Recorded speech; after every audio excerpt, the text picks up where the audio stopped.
Accounts of dragons have been a part of legend, folklore, and mythology since the beginning of time. They are known as protectors. They represent power, majesty, good fortune, just to name a few. Some ancient cultures even claim to be descendants of these ancient and powerful beings. They were so revered by ancient man that they continue to inspire pop culture today, whether it be art, literature, movies, etc. So it begs the question, were they real? Did they actually exist? Aside from folklore and legend, let's take a look at a few historic accounts of dragons. So in the year 330 BC, Alexander the Great reported seeing a dragon while invading India. It was described as making a hissing sound and it lived in a cave. The local people worshipped it as a god. His army said that its eyes were the size of their shields.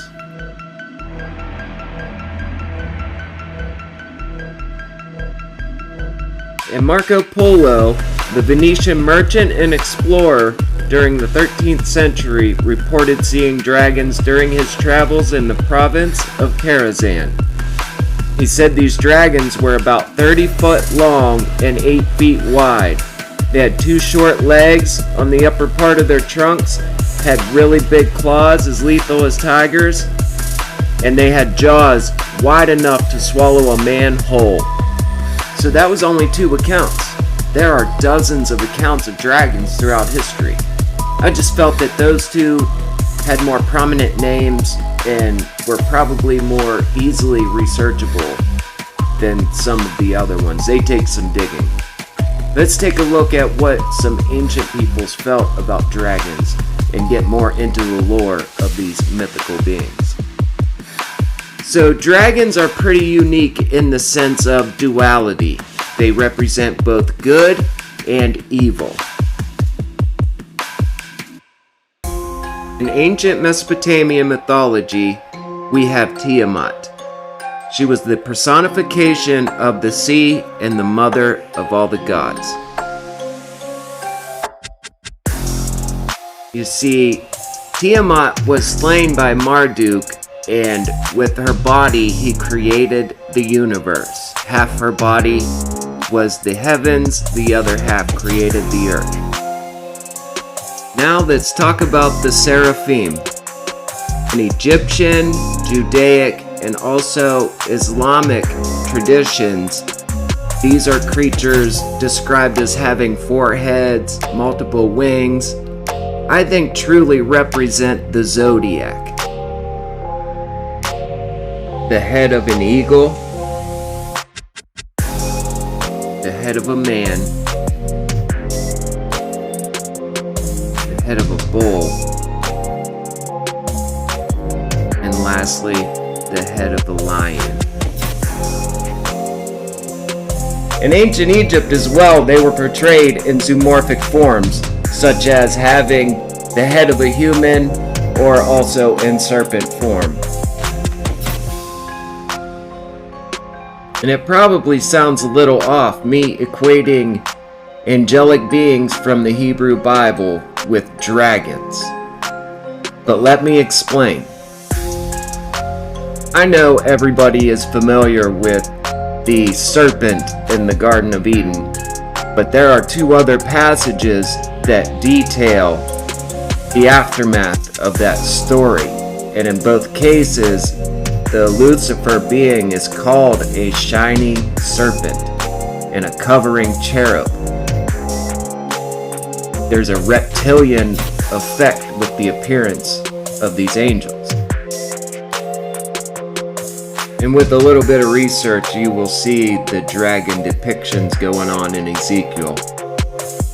He was kicked out of the mountain of God from the midst of the stones of fire. Because of his beauty, his wisdom was corrupted by reason of his brightness, O covering cherub. Isaiah 14, verse 12. How are you fallen from heaven, O Lucifer, O shining one, son of the morning. Dragons are deeply rooted in every ancient culture. Ancient Asia gives us all the evidence we could ever need on just how much these creatures were adored and revered. They were known as just and benevolent creatures, which is why they became associated with rulership, especially the emperors of China. Ancient farmers thought dragons brought the much-needed rains and water to aid their crops. They allocated specific dates and times to their calendars and also performed many ceremonies dedicated to this creature. In folktales, there was a race of dragons led by their king, Lung Wang. They could take on human form and whisk away young girls. They were similar to the Nagas, the snake-like creatures in Hindu folklore. And to make my point further, these things could take on human form. They were responsible for the winds and rains, just like angels in the biblical view. And I hope you're still with me. I just want to take this time to thank each and every one of you that's ever watched one of these videos, liked, comment, shared. I appreciate it more than you know. I created this channel to show that all of ancient man had the same knowledge at one point, and to pay homage to the sages, the ones that taught good, not the ones that taught death and destruction and bondage to their fellow humans, but the ones that taught good and actually called out the evil ones. So again, thank you for watching. So before I wrap this up and let y'all go, let's talk about the Western dragon of the Americas, named Quetzalcoatl, who's a dragon god who was worshipped by the Central American cultures, such as the Mayans and the Aztecs, for over 1,000 years. He can take on human form, but also takes the form of a feathered serpent who can fly. Now, there are plenty of other dragon myths in Mesoamerican culture, but some would even say this is how America got its name: the plumed serpent. And with all that said, there are plenty of parallels between the Mesoamerican cultures, the North American native cultures, and also the Eastern Asian cultures, philosophically and conceptually pertaining to dragons, with the embodiment of beauty and wisdom, immortality, and spiritual aspiration. So let me kind of wrap this up. I just showed you all different types of myths and concepts of dragons. Did they actually exist? They could have. There's some evidence for that. The serpent and the bird, as animals, they kind of have these spiritual attributes to them, like free as a bird. The snake represents immortality because it sheds its skin, and other reptiles. So these attributes kind of take on a philosophy and a thinking of their own.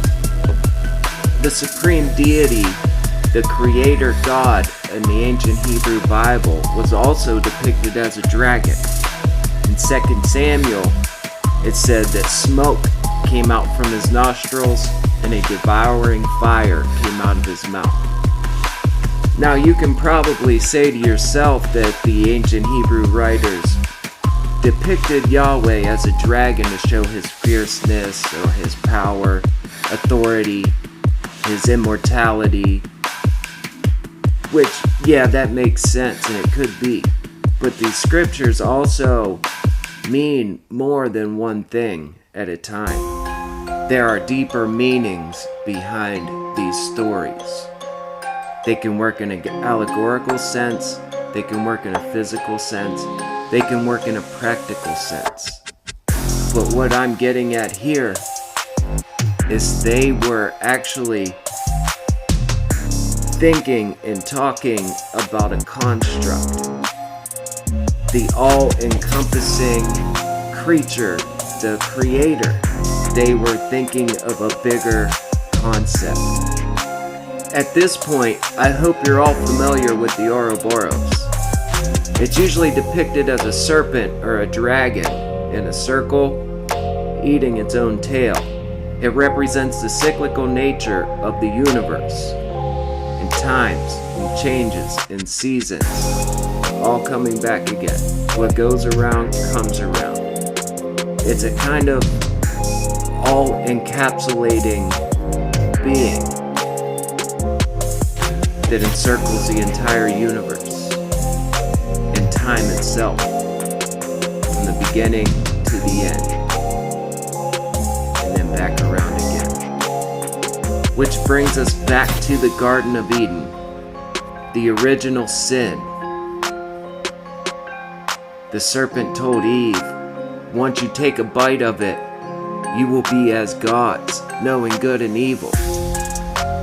She's like, well, the Creator said if once I eat it, I die.